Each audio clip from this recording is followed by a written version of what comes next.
bande de salopes. Désolé, hein. Il y a l'autre qui se prend pour Jérôme Niel, c'est un peu embarrassant. Aujourd'hui, on va apprendre à faire un 5-4 front. Dans ce tuto, nous allons voir le 5-4 front ou frontside 540 sur une table de parc. Déjà, il faut bien maîtriser le 3-6 front, que ce soit en bord de piste en lançant fort les épaules ou en les lançant plus doucement sur des plus gros jumps. Maintenant que vous avez bien le 3-6, on va passer au 5-4 front, un tour et demi dans le sens frontside. Frontside 5, mais aussi cap 5-4, car c'est le même trick sans switch. C'est assez facile et très rassurant, autant le voir dans les deux sens tout de suite. Donc toutes les images que vous allez voir peuvent être un 5-4 front ou un cap 5-4, mais c'est le même genre de tricks.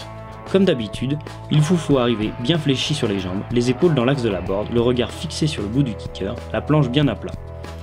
Pour savoir quelle bonne vitesse il faut prendre, ne faites pas les malins, attendez de voir quelqu'un sauter pour estimer la vitesse qu'il vous faudra.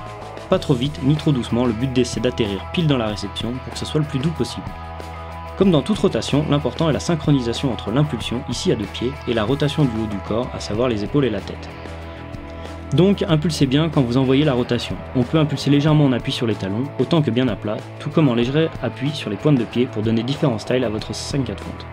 Personnellement, je suis beaucoup plus à l'aise à plat ou en appui sur les talons, à vous de trouver votre préférence. Et surtout quand vous arrivez au bout du kicker, ne dérapez pas. Pour envoyer fort comme sur un petit kicker de bord de piste, vous allez perdre votre élan, tourner trop vite et vous prendre le nôle. Pour que la rotation se fasse à plat, il faut bien envoyer le mouvement avec les épaules à l'horizontale et le menton au niveau de votre épaule avant.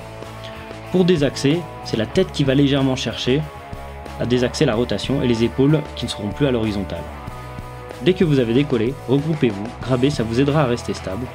Avec le bras qu'il vous reste de libre, allez chercher le mouvement et ainsi contrôler la vitesse de rotation. Il faut chercher la réception par-dessus l'épaule avant. On l'aperçoit après 3/4 de tour, puis très bien après le premier 360.